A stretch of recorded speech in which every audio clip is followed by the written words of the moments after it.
Awesome. Your audio Okay. and video input is like a full second, maybe 3-second delay. Funny. Yikes. Well, we are apparently live now. Some technical difficulties, maybe some Wi-Fi issues, but I think we finally done it. So my name's Dan Rodman. I'm the CEO at CoUnity. We do community strategy, all sorts of different things across the space, and really excited to have a really good friend on here, Zach Robinson from Pocket Network Foundation. He's the head of community there. I'll let him give an intro here in a second, but it's always fun, I feel like, interviewing your friends because sometimes it's like a step that you never get to do, you know? It's like you never get to actually have a full-on interview with one of your friends. It's just a more natural, organic way of meeting someone. But now we get to hop on a little bit of a podcast and dive into a little bit of Zach, a little bit of Pocket, and a little bit of community. So, Zach, would you like to give an introduction for yourself? Yeah, sure can. Thanks, Dan. Um, yeah, so I'm Zach Robinson. I am head of community at Pocket Network Foundation. Uh, Before that, I joined the Web3 space back in 2018. So I started with Protocol Labs. That's the team that created IPFS and then Filecoin, and now a million smaller projects. And so I'm sure you've worked with someone or heard of somebody that's been a part of the Protocol Labs community in some way. So in 2018, I started over there doing production work. So basically, they're head of video for anything marketing or internal video related. And then towards the end of my tenure over there, I moved into business development and was working on partnerships with um, artists and communities that were more on the creative side. So my theory back then was, NFTs exploded and we weren't quite ready or didn't quite know what to do with that community when they showed up. They're like, "Hey, we all use IPFS." We're like, "Oh, this is cool. What do we do with it?" And so I was thinking, how do we make sure that when the next version of that happens, we're ready to go.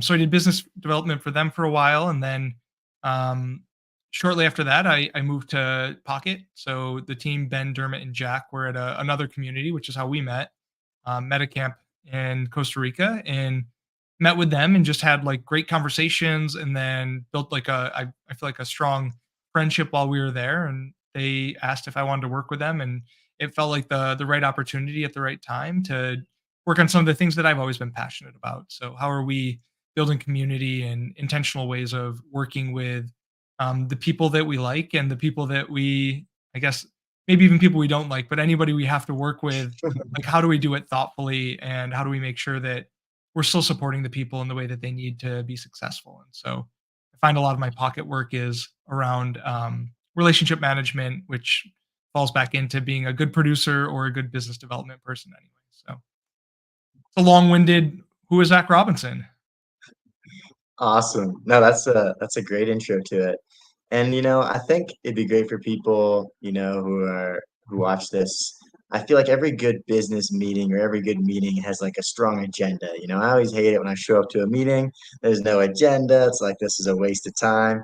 And so, right off the bat, I'm gonna let you guys in on what we're gonna be kind of discussing, what this hour is gonna look like.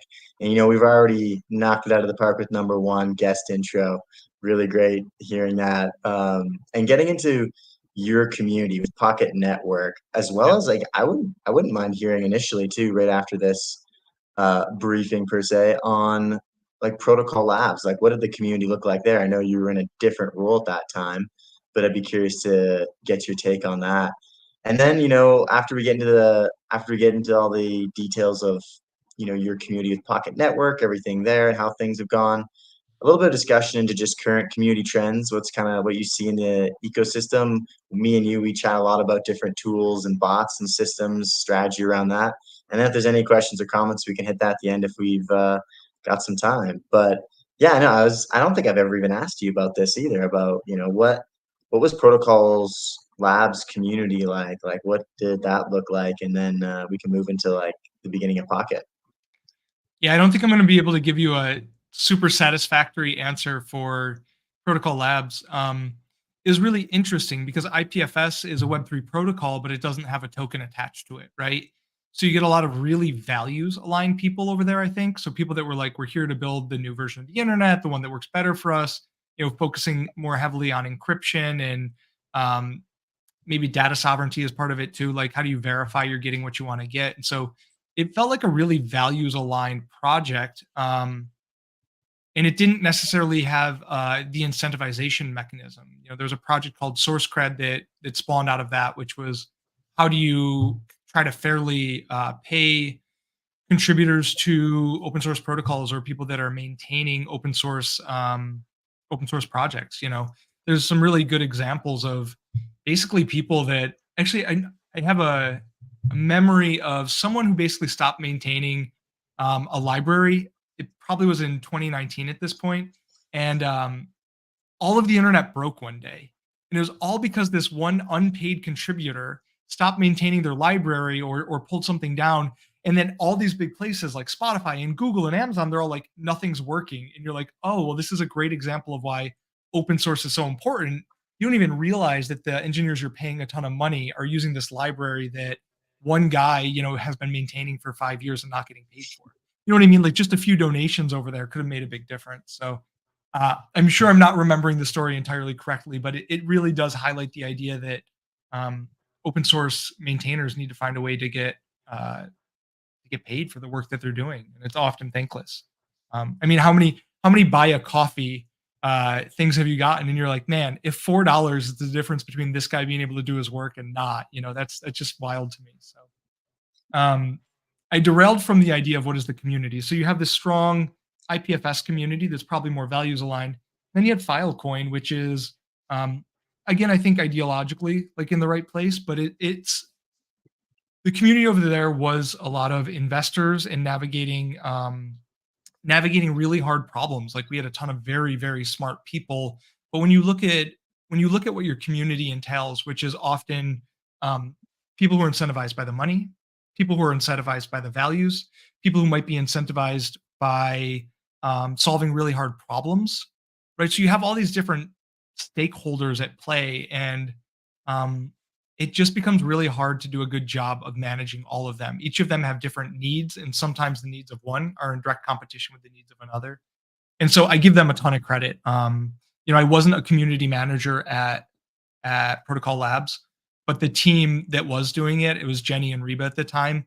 They had a really hard job, and you know, to realize that people are investing millions of dollars into your project, and like one change that you make or a need that they have goes unaddressed could be the difference between them being in business or out of business. It's just incredibly stressful, I imagine. And so I don't envy them.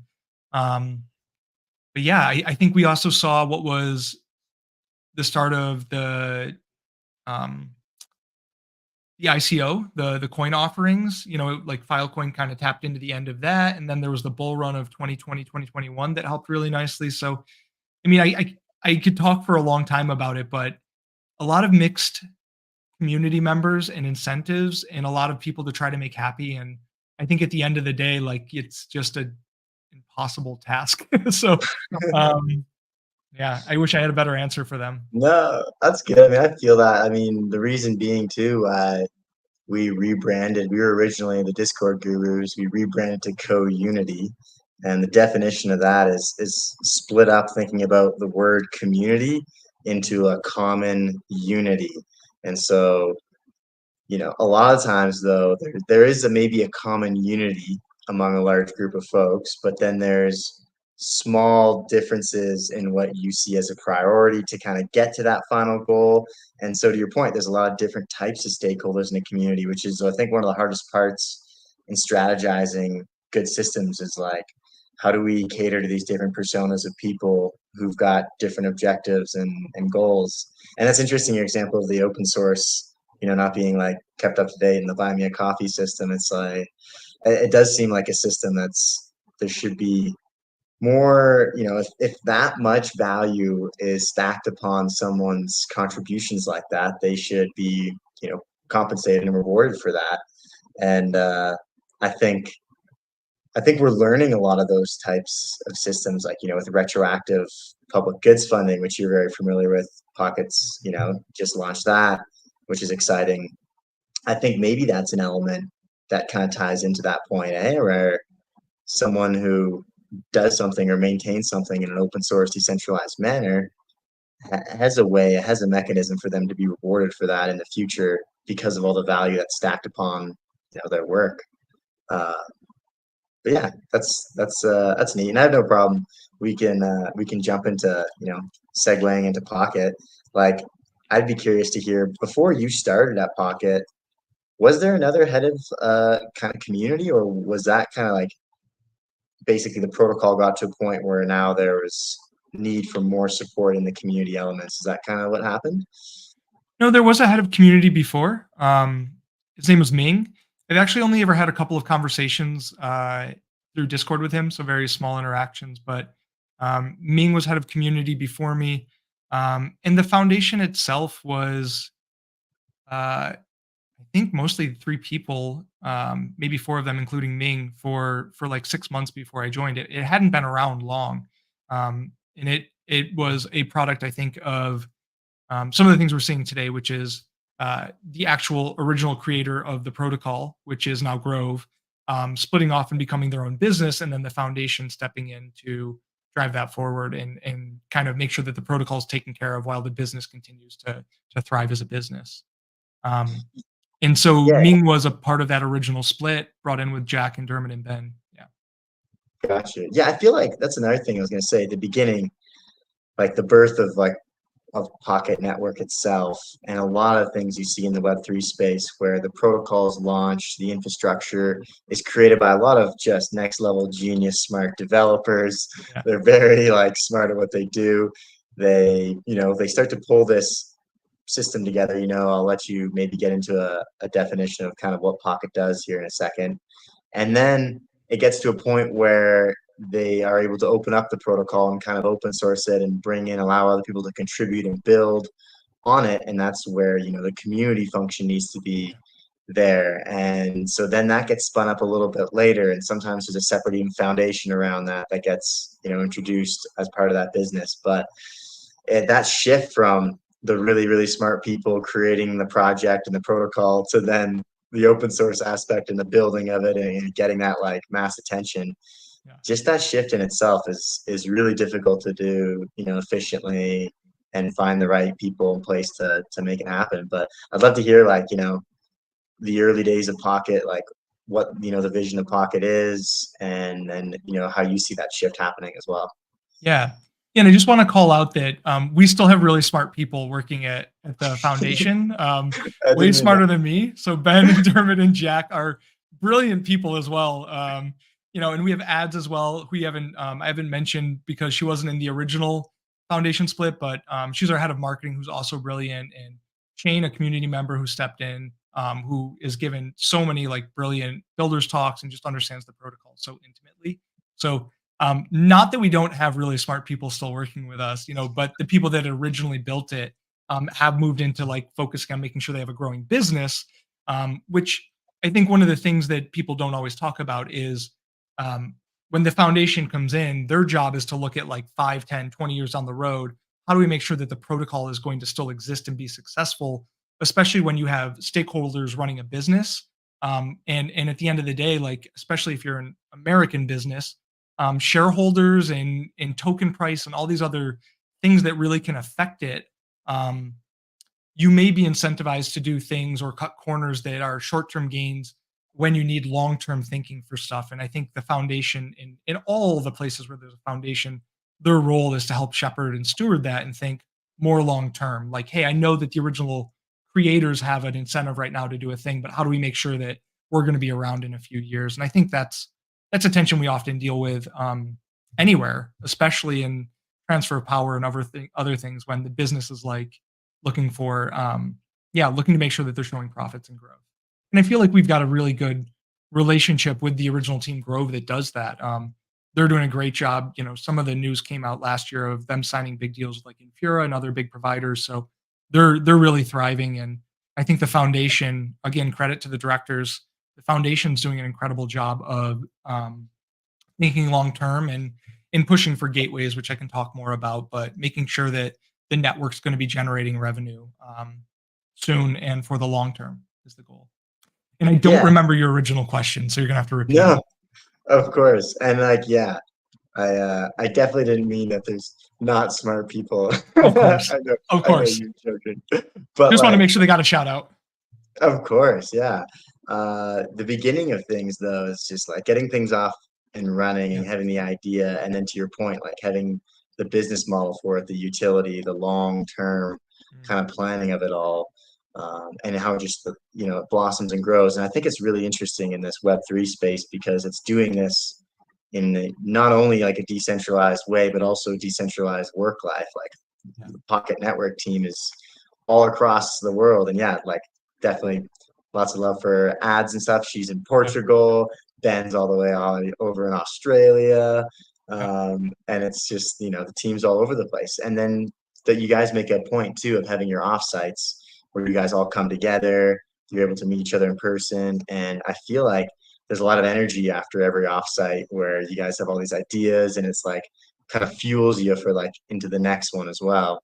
The original question though Yeah. was around your definition and what makes you excited about like Pocket Network. Like, what does it do right now? What's coming in the future? And why should people be keeping their eye on it? Yeah. For sure. So I'm actually gonna flip this and tackle it in the other order, but Sure.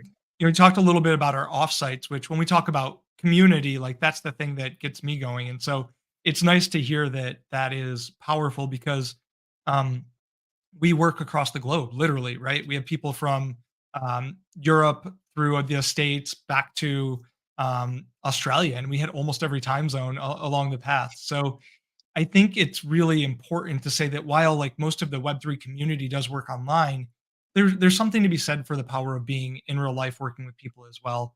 And you see that because the end of the day, we are humans and human connection is extremely important. And that's I think what makes a community thrive is the people you've met and the work you've done with these people.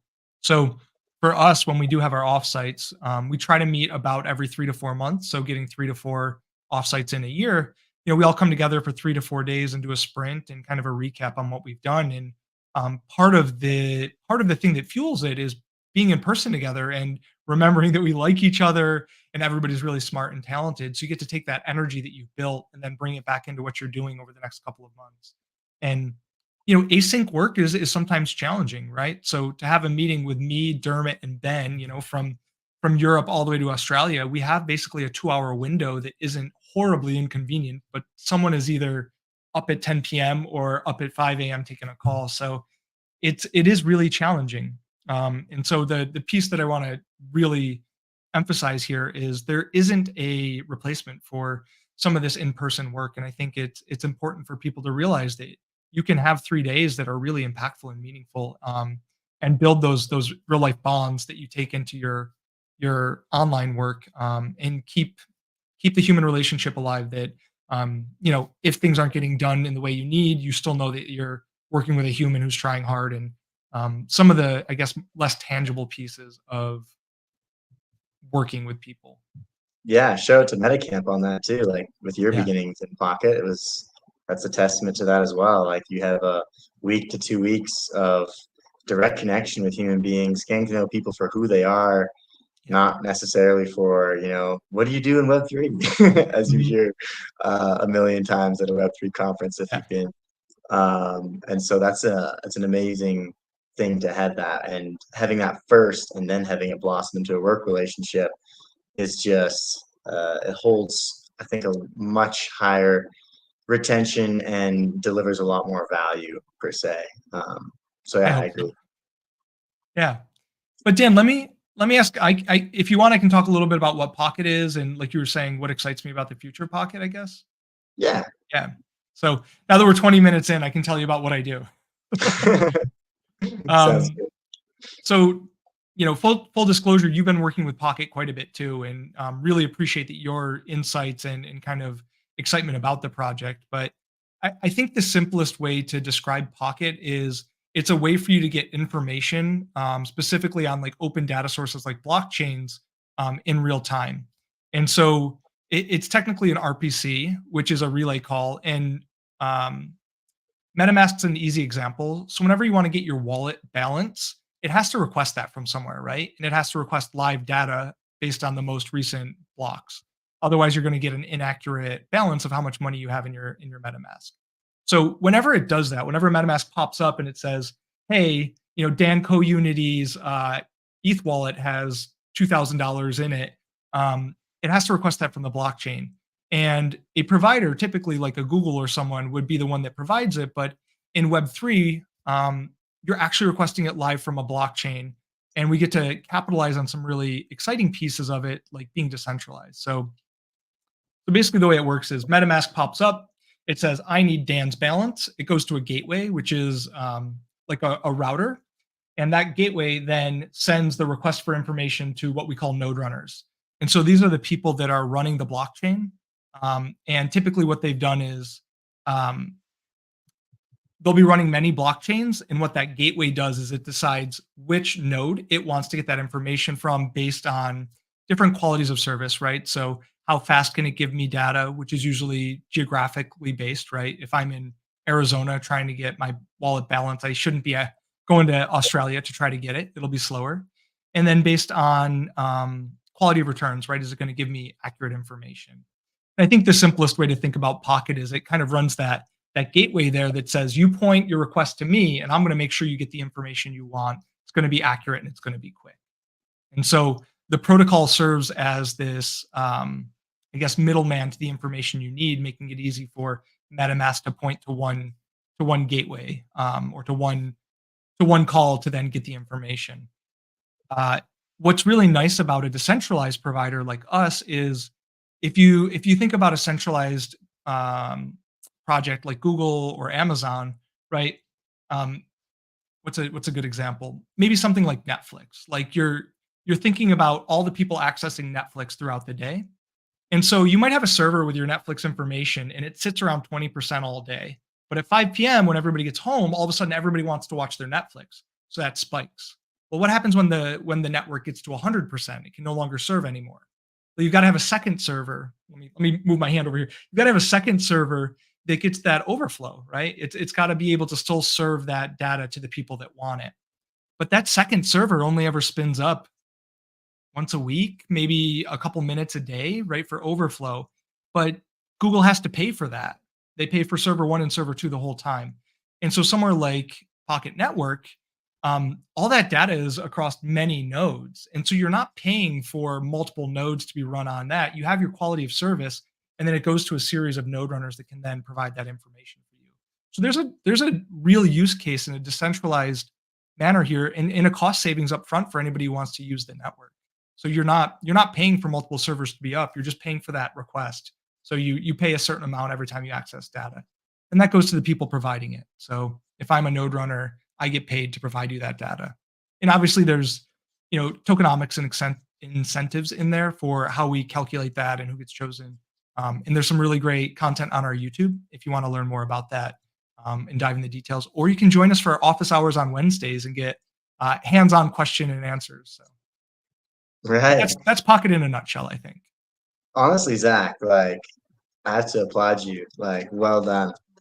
I've heard, Pocket explained several times. And I think this was a really great, definition of it, an explanation of it that people couldn't latch onto. And it made me even like think of some thoughts and questions around it. For example, the demand side of Pocket with people who are storing more information on blockchain and there's more data being, transferred and done on blockchain. I think even brands themselves are realizing, if we launch a loyalty program with wallets and tokens or NFTs, the infrastructure to set that up all across the world is a lot cheaper and easier than it would be to spin up like a website and like a centralized server version of that, of like a just a membership program. And so I think we were going to see a lot more data being transferred via blockchains and whatnot. And I'd be curious to hear, like, do you kind of agree with that? And like, what kind of demands do you think will we see start to increase for more like blockchain data? Oof. Okay. So the question is, what kind of data are people going to want to see pulled from networks like this? Yeah. Yeah. I mean, I think you're aware of the conversations right now around AI. Mhm. There's an opportunity now based on the protocol where we could serve some live data to um, AI requests. I think the there's a lot of work being done and work in progress. So I just want to say this is all like a little bit speculative right now. Nothing's like confirmed with what can be done. But when you think about asking Chat GPT a question, right? So maybe you are asking like, what's the current price of Ethereum? I could see a world where they have access to our RPC and they can actually query that immediately and say, well, what's the current price? Because LLMs currently are based on an older data set or an older model. So how do you find a way to get live, real time, accurate data out of that?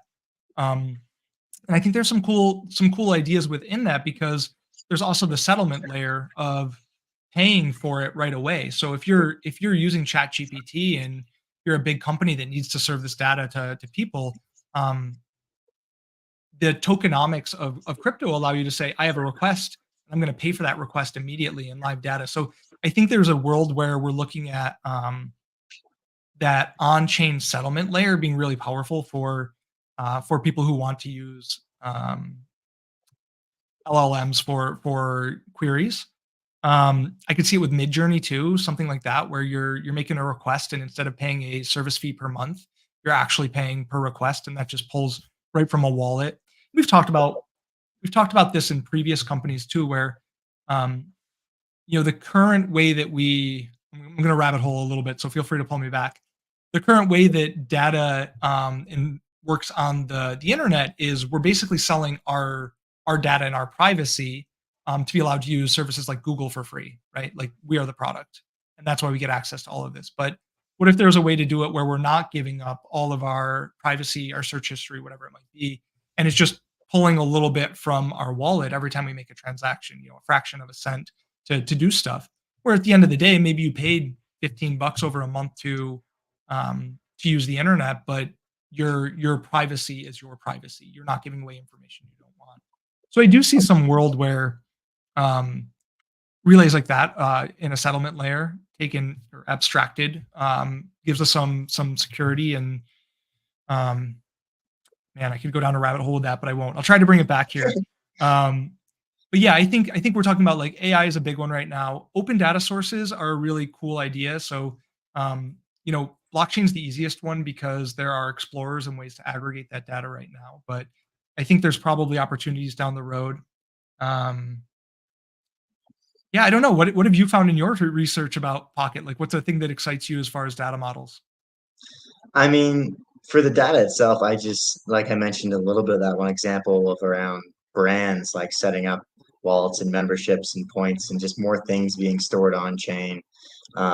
There's been a lot of improvements with, as you mentioned, so many benefits of this the whole server aspect to serve up the data and have those decentralized storage solutions.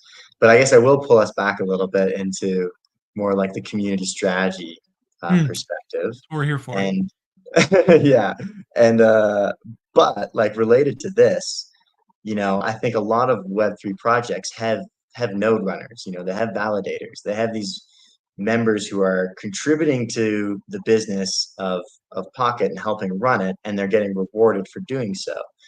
And we're seeing people spin up businesses of like node farmers, where they have multiple devices and they're dedicating their computing, Yeah.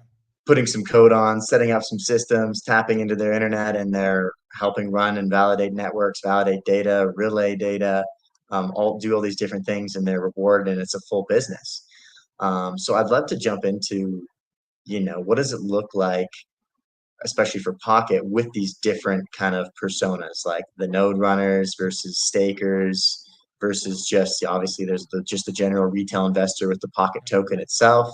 Um, I'd love to get your take on those different groupings and kind of related that to what we were just discussing. Yeah. I can talk a little bit about the different groups. So as you said, node runners they're basically our version of miners. And typically they're actually miners on other networks. So for example, you might be running an Ethereum blockchain, a Bitcoin blockchain, Solana, any one of the chains that we support. Um, and so they're running those chains, and then Pocket is like a layer on top of that allows us to access that data that they have. We have stakers, obviously, which is our kind of our retail. So anybody who holds the token is going to fall under that category. Um, our our staking protocol is, I think it's comparable to others, right? You lock up your tokens for a set period of time, and it basically lets the network keep running, and you earn basically interest on your tokens. Um, we have gateways now, which are we've pushed for many of them. So Grove, which I was talking about earlier, the original Pocket network, they're a gateway, the original gateway, and we've had a couple more join the ecosystem recently. So um, we had Chainstack, we've got Liquify, we've got Nodies, who have been a long time node runner for the Pocket network. Um, we have Porters, which is out of Raid Guild, which people might be familiar with. They do a lot of they're a Web3 dev shop. They're really fun. They have a great theme to them, and they've been doing some work with us, including building our Wrap Pocket, which falls back into the retail. So they made a Wrap Pocket integration for us, so we can bridge to the Ethereum ecosystem. Um, and man, I'm going to be embarrassed if. Oh, and then DevDAO, which is another one that has joined in. So they've opened gateways, and we have many more coming. And our theory is that by having the redundancy of multiple gateways, you also get the same redundancy that you would get with a decentralized network, right?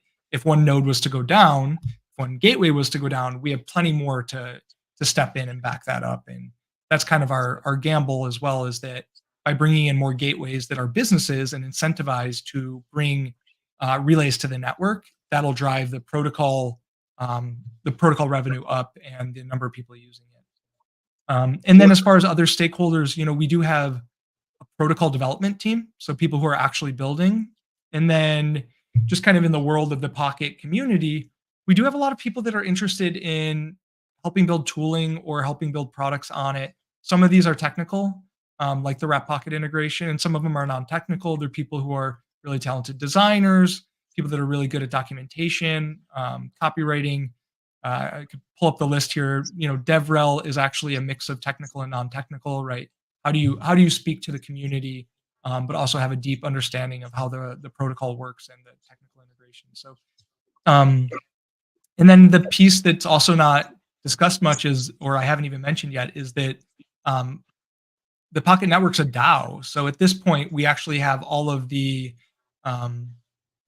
benefits and the troubles that come with running a DAO, which is the we have governance, we have voting, we have people who are really interested, and then people who are less interested. And how do you balance? Like right now, we're doing an upgrade for our governance. How do you make sure that everybody who's delivering impact to the network has a vote and has a say in what the final outcome is going to be down the road? So um, we have a lot of stakeholders to balance here, and I think right now, currently, most of them are not at odds, which is really good. And we have a really mature community because we are infrastructure, which tends to skew more towards an older demographic of people who have run businesses before. So I feel very thankful that we have a mature community, and most of our disagreements are around like what is best for the protocol, and not I'm angry about something that happened in the ecosystem. It's like everybody's trying to figure out how we make a successful protocol that drives good revenue, and at the end of the day, all businesses can succeed. Did I touch on all of Yeah, them? yeah, you did. And I think it starts to become, when you like look at it like that and you describe them all very quickly, you're like, wow, there's a lot of different stakeholders with different objectives and different things. Especially, I think one of the more important ones from a certain sense, or more from a business perspective, related to like the gateways. I had a thought of like a statement. I'm not sure if it makes sense or not. Is Pocket, in a way, could it be described as like a white label data flow provider? Because in a way, when you open up a gateway, you brand that completely to your own experience. Like Grove has a separate website, separate way to connect into the RPC with it. Nodies is separate, Porters is separate, and they might even have, Shane mentioned the builders call recently, their own niche. Like maybe it's just gaming, and maybe they've got like a pixelated front end website where you can tie into this kind of gaming data relayer for calling information for your game or whatever. And I think that's really interesting that Pocket just runs underneath, like it's kind of just that under layer that moves all the parts that it needs to for it. Yeah. And so in a way, it is kind of very white label kind of esque, I guess you could say. Does that is that a proper statement? Does that kind of make sense? I think so, yeah, and just so people are clear, like, white label basically means, like, it's somebody else looks like they're running it, and we're doing the thing on the backside. So you're, you know, Right. um for example, Infura's running all of their stuff through Grove, and Grove's name is not on the Infura, like the RPC front end, right? So they're kind of hidden there, right? But it is a partnership that people know about. So yeah, I think that's probably the right way to think about it. Is you're kind of white labeling for other projects that need your relays. And to your point, the gateway is almost like a UX, like a layer that helps you see how you're interacting with the protocol. Um, and it might have very different like you said, use cases per gateway. I know DevDAO did a recent presentation and they were like, we want to be the fastest. That's our goal. We're going to be the fastest relays you could possibly get. And so when you think about what that means, like what kind of user would want the fastest RPC they can get? And maybe gaming is one of them, right? Where you need near Hmm. instantaneous transactions. Um, because again, getting your MetaMask account balance, if it takes a couple of seconds, it doesn't break anything. It's annoying for the end user, me, but it doesn't break anything. I still am waiting for that data. Whereas if I need an instant transaction on a blockchain because I'm doing a game or something, that will be breaking. So yeah, Gotcha. I think it's a good way to look at it. As I've thought out loud with you, it's a good analogy. Yeah, we're both just, digging deeper into it. And I Yeah, think for me too, I was thinking around the node runners themselves, who are the ones passing the data along and are part of the infrastructure of Pocket Network. And then you've got other people who just realize this is a really interesting protocol. I want to learn a bit more about it. Oh, they have a token. Like, how is their tokenomics set? What's their mint rate? What's their burn rate? What's the utility? And like, oh, this project, Pocket Network, has an actual business utility function. This isn't just anything around hype or meme. It's a full on business, right? And for yeah, you then, as a head of community and like in the Discord, all these people are mashed up into one big bowl, right? At one big space, one big community chat, and of course there's separations with there's some Telegram groups for you know discussion around the price. There's some Telegram groups for discussion around updates to marketing and big events, and then there's separate channels in the Discord for different things, which we've worked with you a lot on together on how we organize that. But I'd be curious in your mind, like managing those different perspectives and whatnot, like what's like on your day to day, how do you focus on catering to these different groups of people, and like how do you organize it and how do you tackle it? I'm just curious. yeah. Well, thanks, Dan. I think it would be unfair to not shout out Jinx, who is one of our longest standing community members, who runs the Telegram. So if you've been in any of them, you'll see Jinx in there, constantly updating and pushing all like the important pieces of the protocol forward. So I think that is like a clear example of the community making my life significantly easier. Right. So Jinx has been doing this for a very long time. He runs the groups, he manages the groups, has a couple of moderators, but a lot of what he's doing is making sure that the community is aware of what's happening so they can stay excited. So I think a lot of Jinx's domain is retail, like all the people who are coming in to be like, what's going on? How is this getting, what are we building here? What's coming up in the future? And he does an incredible job with that. And so big shout out to him for managing that for years. Um, and then, we have a Discord like everybody does, which I think is where more of the like official work happens, where we're solving project problems and coordinating and doing the whole the DAO related stuff of the foundation. Uh, I think being at a small company, so the foundation is 4 full-time people and then contractors like yourself, people who come in and help out. I think being head of community, my day to day is sometimes very unpredictable. Um, and I like to think of it as like there's an execution layer that needs to happen every day, and then there's the strategic layer that also needs to happen. And I'm just constantly kind of like oscillating between the two of like what problems are we trying to get ahead of, but then also what's happening today. So for example, if we're having issues with the wallet, let's say somebody's lost their balance or saying some they're having issues, part of my role is to make sure that we're investigating that and then getting back to them. So there's a piece of like customer service in there every day. I think that's always my question mark of the day is, I wake up and I go on Discord. And I'm like, okay, 10 new messages to go through. And um, my biggest complaint is that the unfortunate reality is I have no idea how to prioritize those messages until I read them and see what the issue is, right? So you actually have to like look at a thing and investigate it a little bit to see if this is like a big problem or if this is like, oh, this is interesting, let me come back to it later. So there's a portion of my day that is just going through like, are there any fires? And then the bigger piece of like, what does the community need, which I get from people like you who are doing analytics. It's like, what are these bigger trends that we're seeing? Where are people struggling? Where are we getting drop off?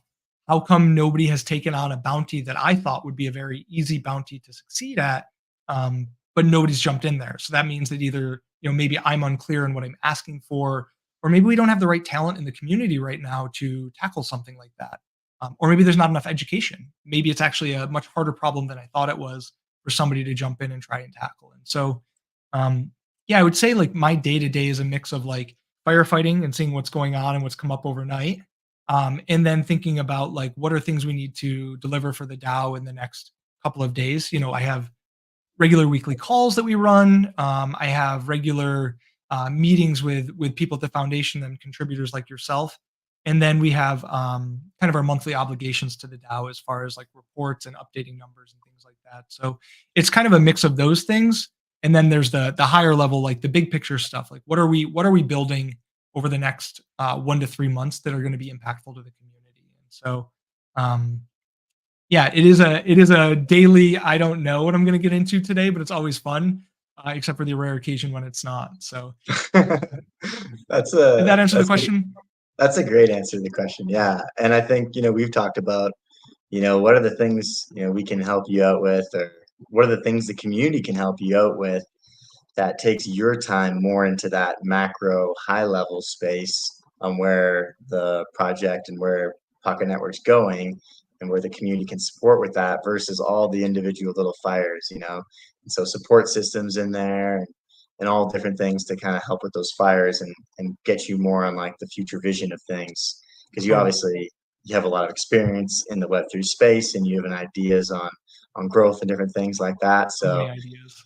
yeah, no, I think I think for me too, I think of it as well as a community funnel. There's the marketing funnel that I feel more people are aware about, where there's all these different things you can do from a marketing funnel perspective to get people to your project.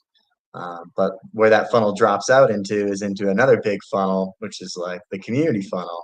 And how do we onboard people into this community and slot them into the right spot too, where it's a good place for them, it fits their needs, their desires. And if there's an education layer, where does that kind of come in? Is there incentives around that education? And at the very end of that community funnel, where does that drop you out into? And potentially, if you really work this funnel, it can drop you out and actually working for the foundation or working for like actually getting a job. Like I think Shane's obviously, even Bruce himself, one of the moderators. There's a lot of examples in Pocket of people who have learned about it, got interested in it, got into the community, continued having conversation. They educate themselves, and the next thing you know, they're working in the protocol, which I think is beautiful from like a great community funnel perspective. The more you can do that, the better and the more passionate people you land on your team, and more passionate people on your team just leads to a lot more success, I think. I'd be curious, like, is Shane and Bruce good examples of that? Is there anyone else you could think of, Yep. or Totally. Yeah, I think you touched on it nicely. Ads has a good metaphor for this, which is like the restaurant. Because Ads is our head of marketing, and she's like, my job is to get people to come to the restaurant, and then when they get to the restaurant, that's where the head of community takes over to make sure they're getting everything they need, but also if there are unmet needs, they understand like what their options are from there. So um, when I think about the restaurant, I guess maybe it ends here at that, but it's like, as a DAO, we're bringing people in the door, and the way that we see success because we are such a small team is we want to make sure when people come in the door, and they want to do work and they're a good quality fit for Web3 in general for Pocket, that they have opportunities. And I think um, coming back to incentives, the idea I think is that most people that come into Pocket are incentivized by either the opportunity to do work and get paid, to be part of a project that they think is interesting. And I think in Web3 specifically, there's not a lot of like, you touched on this earlier, there's not a ton of like um, product market fit, but Pocket has it. Like we're a protocol doing a thing that we set out to do. We're not aspirational. We're like legitimately serving a business need in a way that Web2 can't do this. Like we have clear advantages. And so when you're talking about why people come in that door, I think those are the three main ones.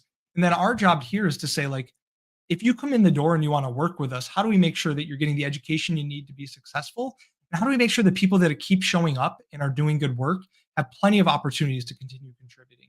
And so you talk about Shane, who came in and built some stuff for the network. Great example. Bruce, same thing, full time moderator now, paid by the DAO. This team, Pocket News, we use them as a good example. They came in Mm. and they just started putting out all this information about what's happening in the ecosystem. We were like, this is incredible. Let's pay you monthly to be a part of this. And now they get a monthly stipend from the DAO to do this work that they're really good at. Um, and I think that's a really good segue to what's important for us now is increasing the impact of all of our contributors and finding ways to get people engaged.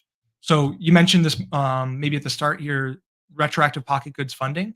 And so, people know RPGF. We did a little playing called it Pocket Goods, but the same thing. It's like people have come in and contributed, and many of them have created, outsized impact for the work that they did. And so, how are we taking what is now, I think, a known grants funding protocol within the space, and how are we doing it for our contributors? And the hope is that by making the impact match the level, sorry, the funding match the level of impact they have, other people will be encouraged to come in and build on the network. And we want to make sure we have plenty of opportunities, whether you are technical or non-technical, protocol developer, node runner, whatever it might be. And I want to do a quick shout out. So Daniel Olshansky is our head of protocol, and he had a presentation today that he gave on basically one-click like node deployment as we go to Shannon, which is our big upgrade for the network. So his team's done a ton of really awesome work. And so if you are interested in coming in and running on the test net or contributing, it's kind of a one-click solution right now to get started. And Shane and his brother, who have done a lot of work, were equally impressed by how easy it was. And like, there's just not a lot of friction here. And so I'm really excited to see what other people who hear about Pocket Network and want to contribute, like what they think about it and how quickly they can go from I'm interested to I'm committing, GitHub commits to the repo. I'm contributing. So Yeah, impact is the big metric. fresh off the press too. Yeah, That was just exactly. before this call, and I could hear the excitement in his voice as he was presenting it. And yeah, I mean, it blew my mind. Their team, like the amount of different things that they've done to speed up that development and everything into just the simple clicks. It was really, really impressive. So I think sharing that out with more of like the developer focused people will be really interesting to get there more of that feedback as everyone starts to realize like, wow, this is getting easier and easier to get started and contribute to something that's got some wheels ready to Yeah. roll. How do we reduce that friction so people can get impactful contributions, from day one? And I think Yeah, that's a big step towards that. And then plenty more work, shout out to you guys, some of the education you've done on how do we help people understand the different pieces of the network and the protocol. And I think education's like the next big piece of this is how do people who are interested in what's being built here get up to speed and then also find ways to contribute. And we have lots of totally. mechanisms. I think I'd love to. I know I could speak about this a lot, but I'd love to hear it from you first, and I'll fill in as needed, maybe, or any additional. But around systems and like tools and software and tech stack per se that Pocket is using. I know right now we're having a lot of discussion around introducing a lot of new systems tools, tech stacks, and things. Yeah. But I'd love to hear from your perspective, especially for other people too who are looking to do this themselves for their communities. What have you found, really useful from a tool perspective? What are you excited to dive deeper into? And yeah, I'd love to hear your thoughts. Yeah.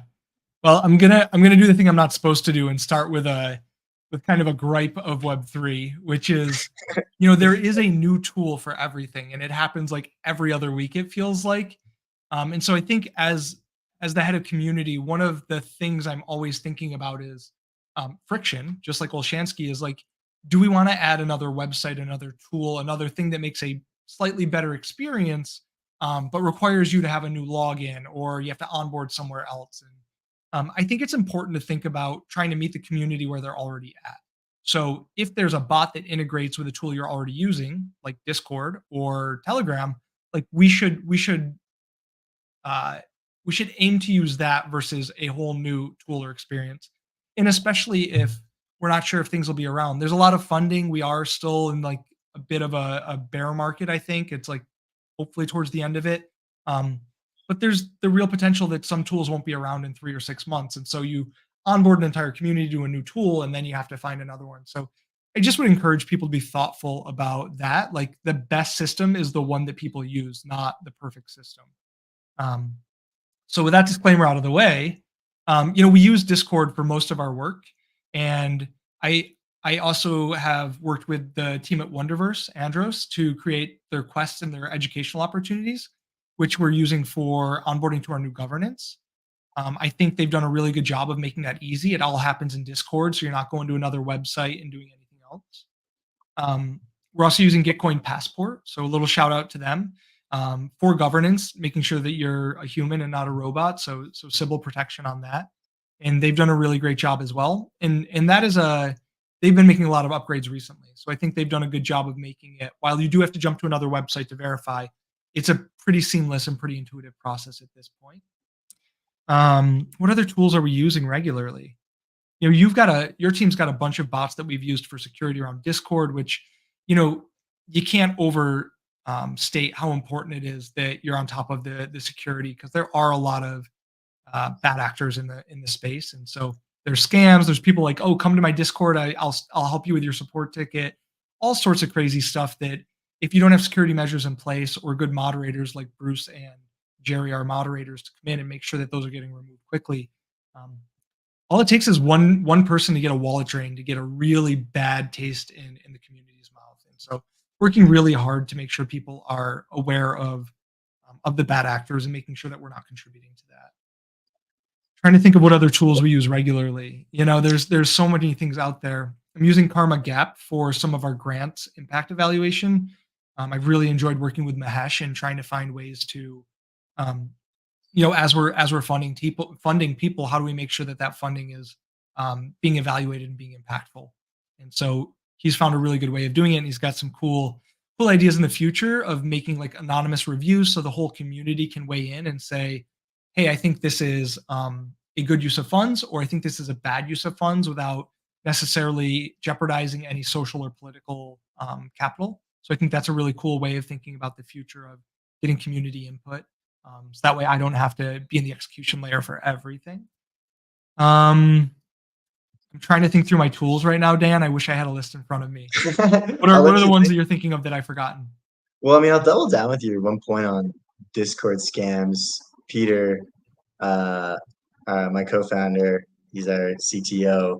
He's on top of it for sure when it comes to Discord security, and he's been sending me YouTube videos. I guess a couple of them on this guy who basically reviews new Discord scams and how people are getting scammed. And it's smart because it like keeps you on your toes just walking through the video. And it's amazing the ways that people are getting around, like scammers are getting around two-factor authorization by snagging your Discord token. Like if you can sign into your Discord by scanning a QR code and they'll replicate a QR code and swap it out on that site. So you think you're scanning your QR code to sign into this other, thing that you're connecting your Discord to, and instead you're giving away your token, and then then they're into your Discord account and they instantly DM all your friends a message, something along the lines of, hey, I'm working on a new project. Like, would you come join my Discord server and check it out? And when they join the Discord server, they have to verify. And then in that verify, it's like, then they get hacked into theirs. And then they finally get someone who's an admin on like a larger account. They get in, do an announcement, connect your wallet, and drain. It's like, it's a massive scheme. And AI is, I think, contributing to these different things. We're automating these bots as well to do these tasks, to go out and fish for these things. And there's a lot of different tools out there, and we implement a couple of them, from Wickbot to Goodnight to a couple of different ones, so that there's secondary protection and whatnot. But it's definitely, you really got to have your guards raised high with Web3, with social, Yeah. and everything in general. Increasingly with AI and the way the world's going right now, tech is empowering scammers as well as all the other great things it's doing. So with great power, great responsibility type of thing. Yeah. But yeah, I would just say, be wary on all the links, all the phishing things. Just, it doesn't hurt to confirm, a message from someone sometimes, or from Nope. something. You know what I mean? So yeah, I would definitely just double down on that for people around Discord scams itself, and also just Web3 itself. I know a lot of the time too, it just comes to a little bit of laziness or a little bit of just not paying attention. Yeah. Another friend of mine, fellow Canadian, really good guy. He's big into Web3, big into Twitter. He's been in Web3 since 2018, and he just had $50,000 drained from his wallet. He got hacked like just a few weeks ago, Yeah. and it was kind of a shock to me. I was like, really? Like, you had this happen, And he did a full breakdown of what happened, because I think it's great when people do that. Yeah. It's like a bit of embarrassing, but it's kind of feels like a bit of a standard in the space now. It's like, if you get hacked, you should really share with the world how you did, because you can stop it from happening to someone else. And Exactly. he was just trying to switch networks on his wallet, and he typically goes to this one website which he knows will switch his wallet to a different network. And instead of just using like the one link he had saved for it, he clicked on like a Google link. I think he Googled it and just clicked on the link, and it was the sponsored Google ad one with a little difference in one letter in the URL. And it was a complete mirror of the website. And as Yeah. soon as he connected his wallet, it was just like, boom, within 30 seconds, just sent everything out. Yeah. And he talked about going through all the different emotions with that. But Totally. Yeah. it's, yeah, it's a big. Can I just the one thing I want to say on that is like just some basic safety stuff, because it is Yeah, Web3 is challenging in a lot of ways, and this is one of them. But um, I always say, like, if you're in a hurry, it's almost never worth it. If you feel urgency around doing a thing, like, oh, I'm going to miss out on this great meme coin, like, don't. Just take a minute. Another one will come up. Like, anytime you feel an urgency, it's probably a bad sign. And anytime you feel like something is off, like even a tiny little nudge of like, oh, that was weird, just stop. Like, don't listen to your gut. I've had a few of these where I'm like about to sign a thing, and I'm like, man, that just wasn't what I expected. I'm gonna wait. And then lo and behold, same as the other guy, it's like the website's off by one letter, where you go back. So anytime you can slow down, I recommend it. And anytime you're tired in doing things, just wait till tomorrow. You're almost never going to miss the next bull run. So give it a day, and take that. And there is something to be said for using a hot wallet, so one where you don't keep a lot of funds in it. Um, and I really like. I've been using Rabby lately, but like Rabby, or I think Rainbow is also really good. Whatever wallet you're connected to for the web, like, you don't have to use MetaMask anymore. There are a lot of other options, and some of them are really good for security. So I would just look around and take your time. Don't do anything if it seems sketchy. If you feel weird about it, there's something weird about it. Don't do it. So yeah. Also, big shout out to Wallet Guard team. They're a Chrome extension that you can install. And they basically, whenever you go to sign a Dan, are you transaction, sponsored? Are you sponsored by Wallet Guard? I'm actually not, but maybe I should be. I'll reach out to them. No, it's just a really great system. You can go in, they'll do an audit of your wallet, but also anytime you sign a transaction, this window pops up for me. It's a separate window, and Mm, it's like a layman's terms, like it describes to me what I'm doing. It's like yeah, you're sending this NFT to this address, and or you're sending this much crypto, and this is what you're getting back, or you're giving yep, full access to your wallet, and it's going to get drained. And they're like a very good like second check for you. So I yeah, definitely would recommend something like that. It's useful, agreed. but I guess getting into back into like the community tools and whatnot and that community funnel. I'd be curious to hear your perspective. I know you're trying to frame some things around it too for contributors. You mentioned Karma Gap. What other kind of tools or systems or processes are you kind of looking into when it comes to how we can increase, more valuable contributions?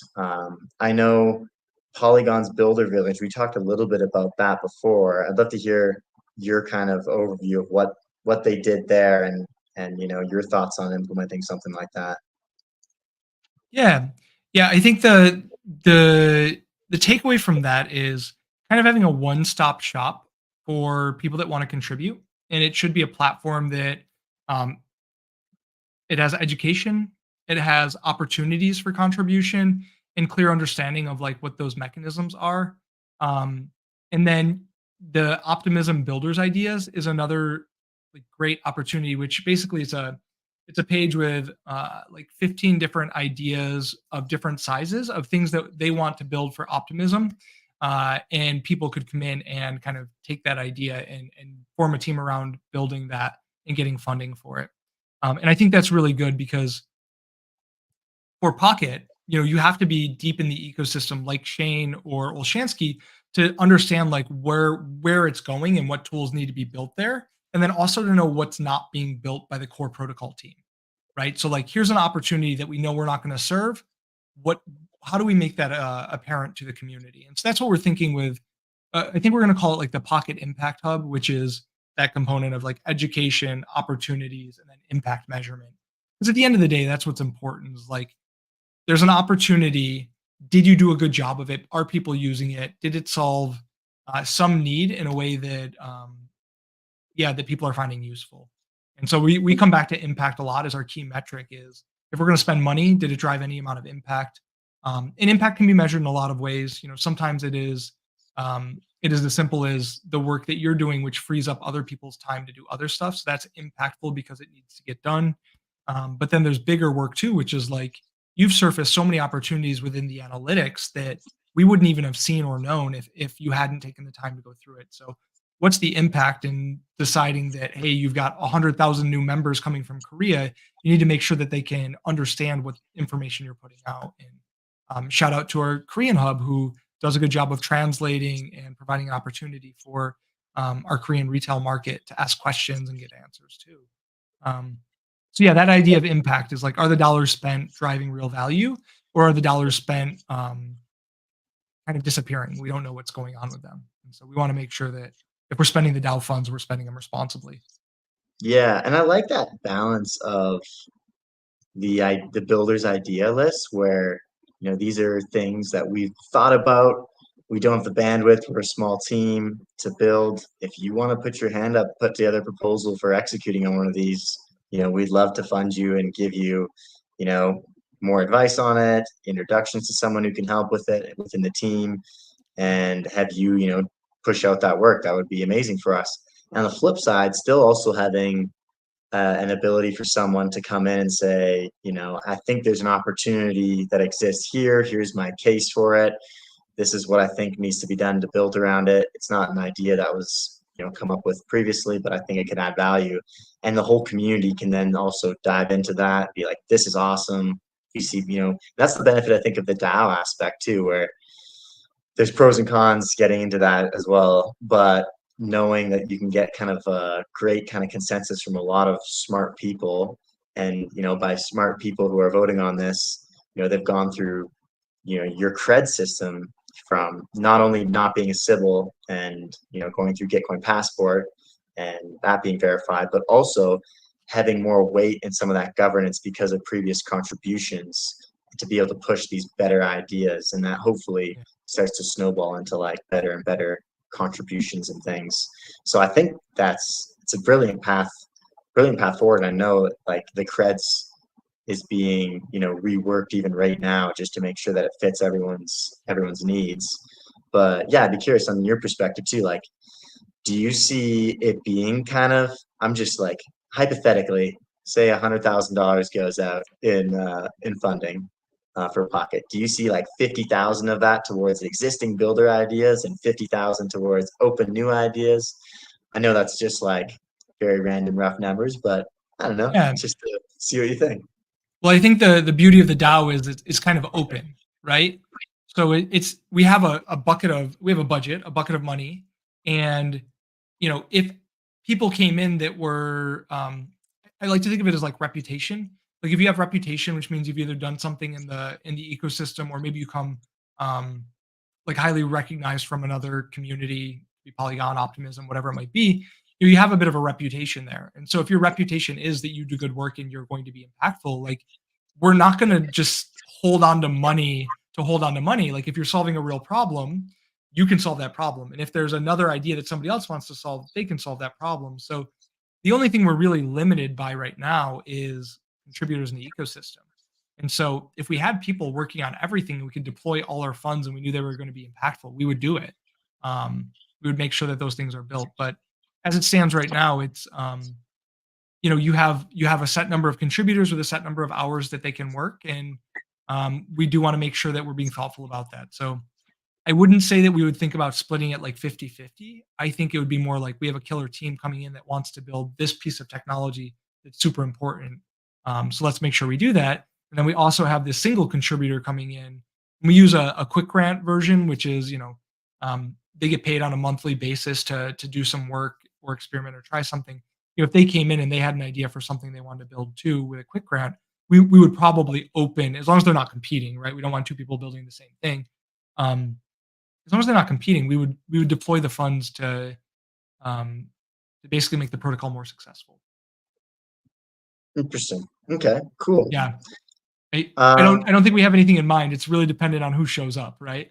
Yeah, and like to like the whole software systems tools talk per se, it's getting the infrastructure in place to manage that at scale, right? Like the more some of those things start to contribute to managing those different things and tracking it, then we can really understand, what's valuable. And I mean, like shout out to, Plurality Labs and Thrive Protocol with everything they're doing on a big scale, the way that they basically monitor and measure valuable contributions and distribution of funding to different people. It's really impressive. I think some of the numbers of things that they've kind of changed, everything they've done with Arbitrum, with ApeCoin DAO, and whatnot. So some cool functionality there. As we Yeah. kind of get closer to the end here, I'd love to keep chatting a little bit more, but in the interim, if anyone wants to drop a question or a comment, now's the time to definitely, you know, speak or ask anything you want, and we'll hit it here in a few minutes. But other than that, I'd say for kind of your advice to other community builders in the space, like what would you recommend to someone who's just getting into starting in a community, or looking at just increasing more retention and community engagement? I'd be curious to hear like what would be your advice on those different areas, from just starting a community to you want to increase engagement or retention in a community. Yeah.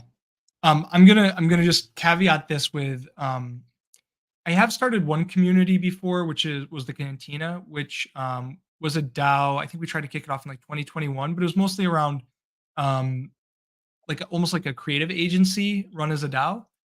So if you know of Myosin, maybe a precursor to that is what we were trying to do.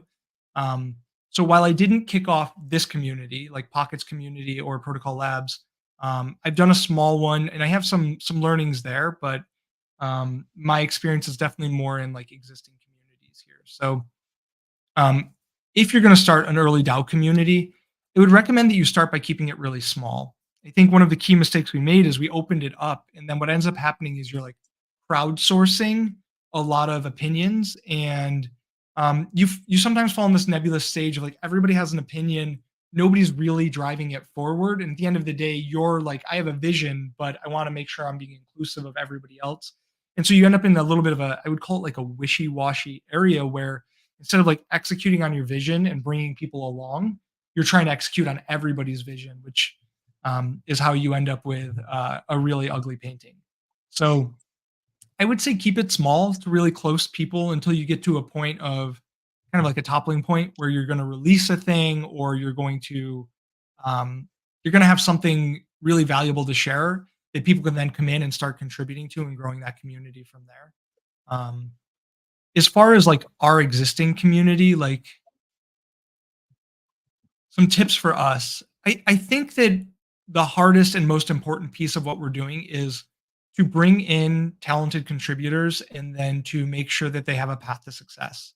And the reality of it is sometimes it does just require one-on-one interaction and handholding, right? And that's my time isn't scalable.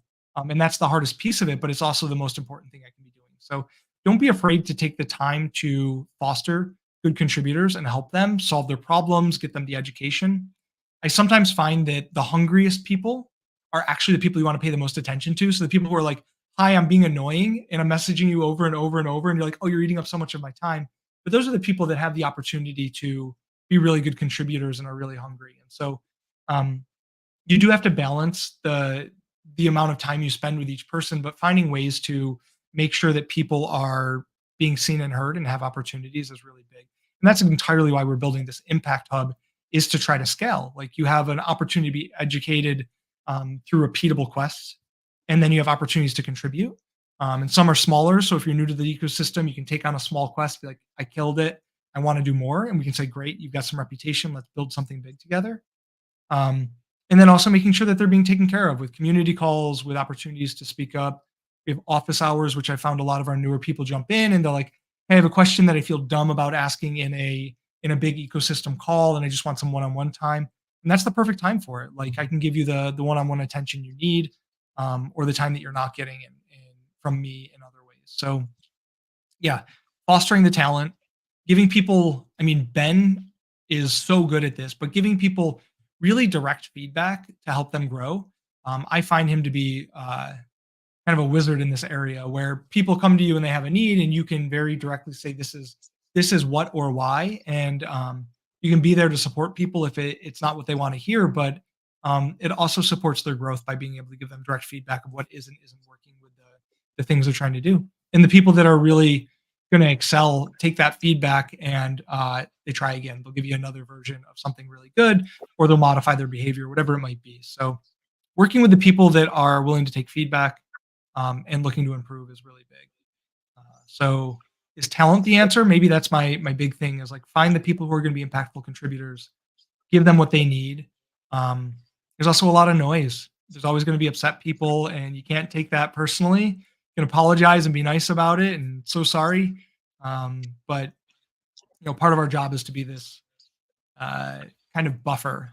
People need to vent, they need to be upset, and you can listen to them and try to help solve their problems, or you can just let them vent and move on with your day. So um, I don't know if those Yeah, are good things. Systems are the last piece, I guess, is being organized for me, is trying to have a system of how do we solve problems and how do we delegate. I think I'm in a little bit of a interesting place where I don't have a team with me. It's mostly me plus contributors. So there's a limited amount you can delegate. But if you can find ways to delegate that responsibility, actually, that's a lie. Jinx does an awesome job of this. Jinx is a community member who crushes it in Telegram and handles that. And so um, I don't have to delegate. I just send people to Jinx's channels to get information, and that happens from the community itself. So I think anytime you can activate your community to answer questions and solve problems for you, and then incentivize them and reward them for their behaviors, I think that's a big win too. I really like your point there around talent and passion and kind of that mix. It's, if they come in and they have a lot of passion, but not as much per se of, you know, like education into what they need to put their talents into. There's a path for them for that, you know. Yeah.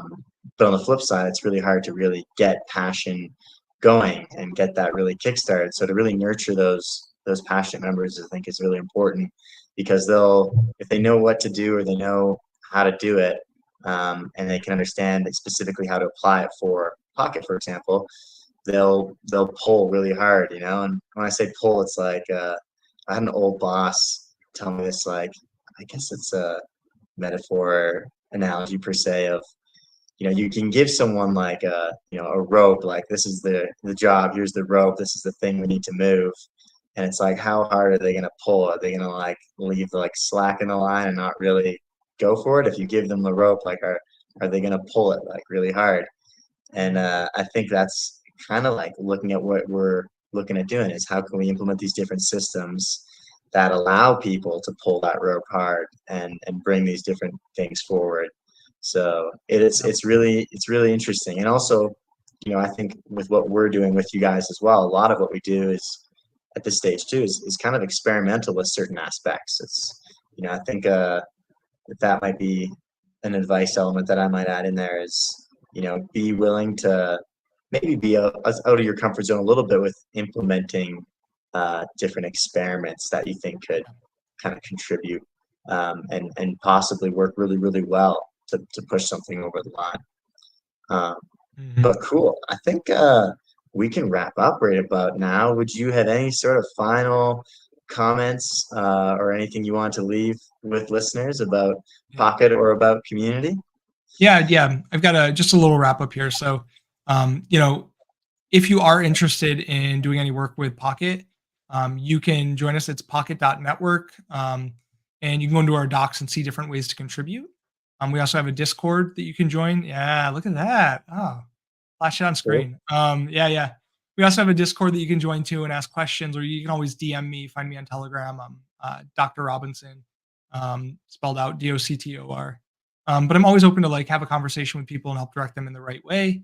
Um, Pocket itself has a bunch of upgrades coming, including Shannon, and I'm extremely excited for the work that's being done. I think it's going to be really impactful for both the network and for Web3 in general. So if you're curious, you can check out our YouTube or you can join one of our builders calls. We had one today, so the next one will be in two Thursdays, but we also have a weekly call on Discord on Wednesdays. So, um, yeah, join us. If you think you're one of the builders I was talking about that can add impact, there's so many different ways to get rewarded by doing it. We have bounties and quick grants. We have Retro PGF, which just launched. We also have like standard RFPs for bigger projects that we need done. So there's plenty of opportunities, and we welcome anybody with ideas to come in and join us. Um, and you can also jump to the Telegram. I don't know if you got that one hiding as the little link there, but you can join the Telegram just to play along and see what people are talking about in the ecosystem. Yeah, I'll Uh, drop some more of those links in the comments afterwards or in the Great, description afterwards for people.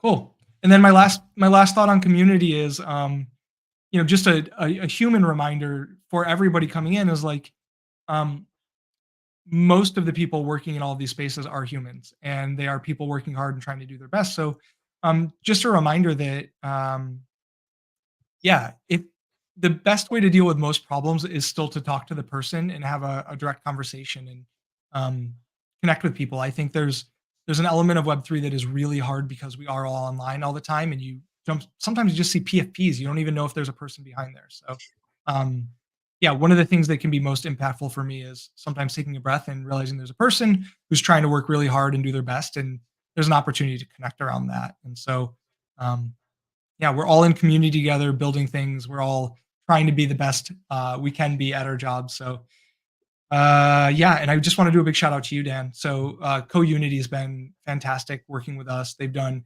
everything from our Discord security as well as like upgrades and all the analytics and like deep thinking work that you've done, Dan, has been invaluable. And so, I'm really excited to work more closely with you and your team.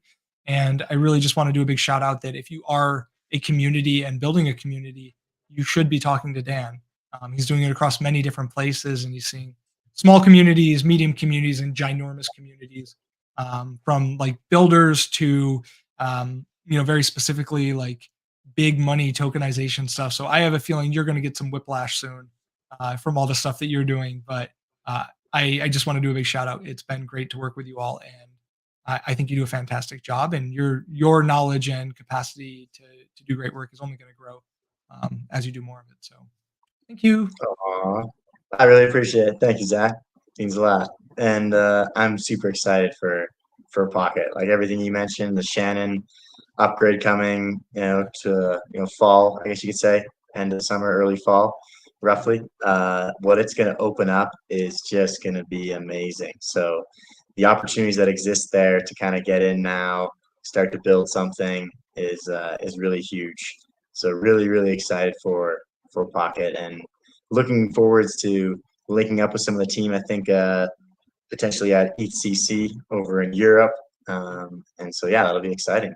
But awesome. Thanks so much for your time, Zach. Really appreciate it. Of course. Thank you, Dan.